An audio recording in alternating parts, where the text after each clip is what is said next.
Good day and welcome to Corporate Finance in a Nutshell, brought to you by Amy Anderson.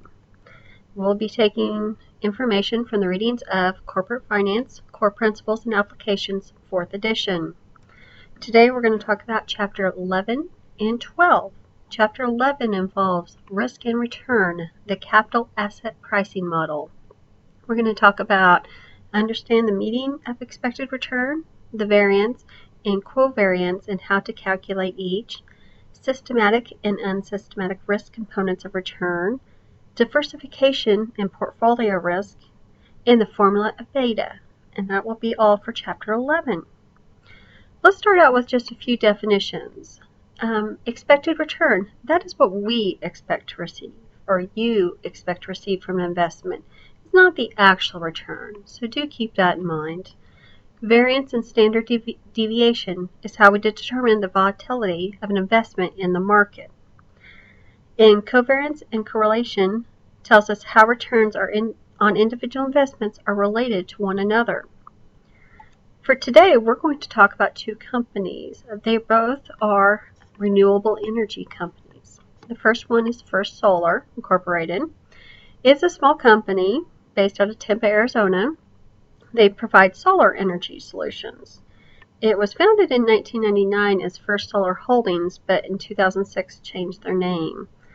Their opening stock price in 2006 was $27.75, and they're currently trading at $68.72. All this data was provided by Yahoo Finance.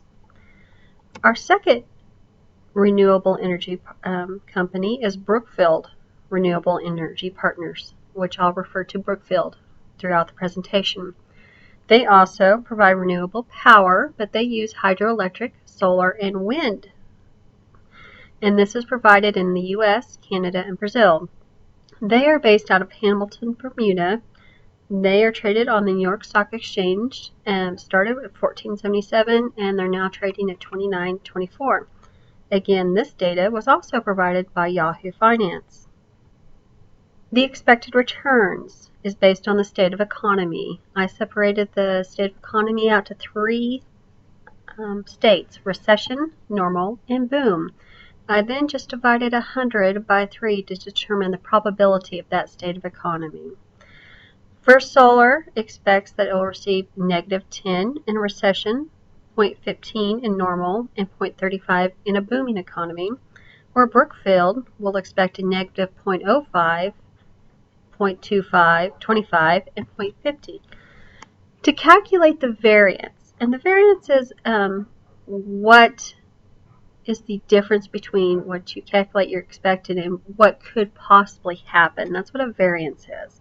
There are 4 steps. You have to calculate your expected returns, then find the deviation of each, square that deviation, and multiply each square deviation, and then sum it all up. Let's show you in the next slide that example.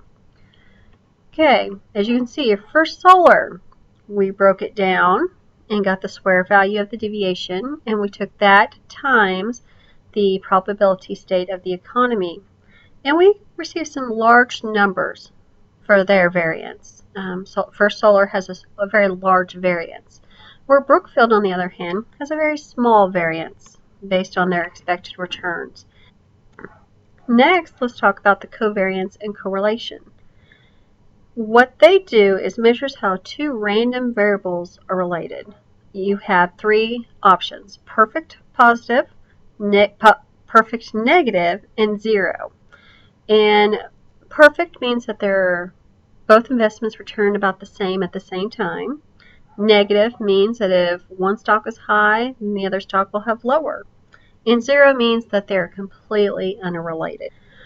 Based on our information of First Solar and Brookfield, you'll notice that the covariance is a 0.82378, which is a positive number. So that is going to mean that the 2 are positive and they are positively correlated. Now, how does this affect a portfolio? Now, most individuals and most companies don't have a single individual stock investment. They invest in what's called a portfolio, where they have many stocks and many investments. To determine the expected return on the portfolio is quite simple. You just determine the expected return on each individual investment and then use the weighted average of the expected returns. When you get into several different stocks, it may be more beneficial to have some type of computer software to assist you with this so you do not make human calculation errors. Returns. When you get into several different stocks, it may be more beneficial to have some type of computer software to assist you with this so you do not make human calculation errors. Okay, we're going to talk about two different types of risk: systematic risk and unsystematic risk. Depending on what you have, systematic will affect a large number of assets. It's also called the market risk, where in systematic, risk only affects one or a small number of assets. In order to combat risk, you should diversify your portfolio. If you have several different selected stocks to achieve your return you desire, the general rule is unsystematic risk can be eliminated by diversification, where with systematic risk, since it's a large spread, cannot be diversified out. Next, let's talk about the importance of beta. Beta will measure the risk of an investment. An example, if a company has a beta of 1, if the market moves, that company will move 1% in the same direction as the market. There are different ways you can calculate a beta. You can do it by hand. It can be found on many financial websites.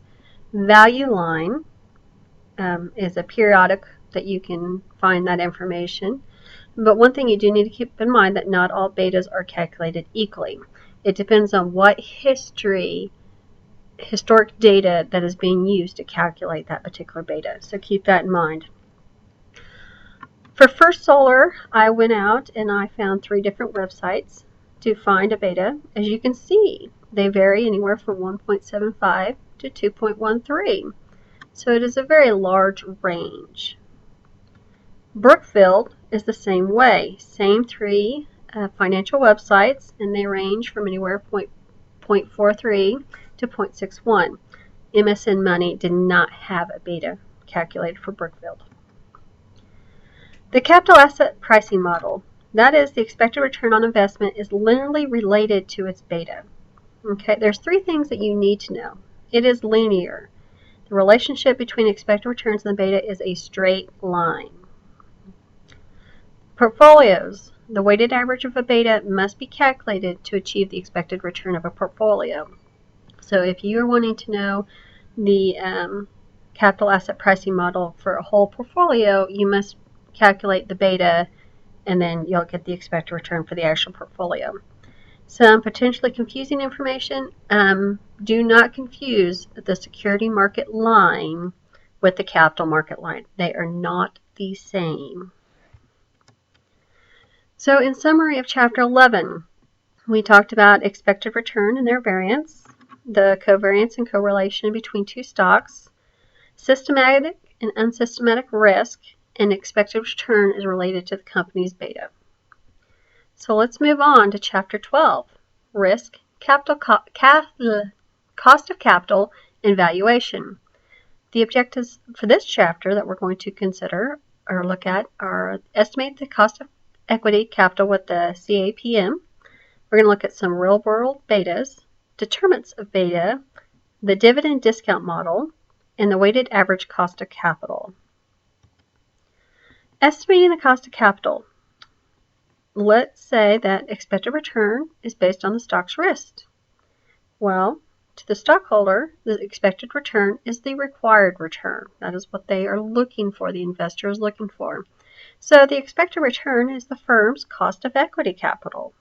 Simply put, 3 things that you need to know. You need to know the risk-free rate, the market risk premium, and the stock beta.